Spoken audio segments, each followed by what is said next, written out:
श्रीं क्लीं श्रीं कुबेराय अष्टलक्ष्मी मम गृहे धनं पूरय पूरय नमः।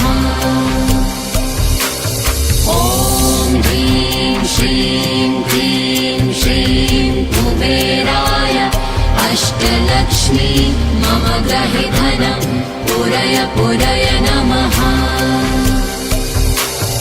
ॐ ह्रीं श्रीं क्लीं श्रीं कुबेराय अष्टलक्ष्मी मम गृहे धनं पूरय पूरय नमः।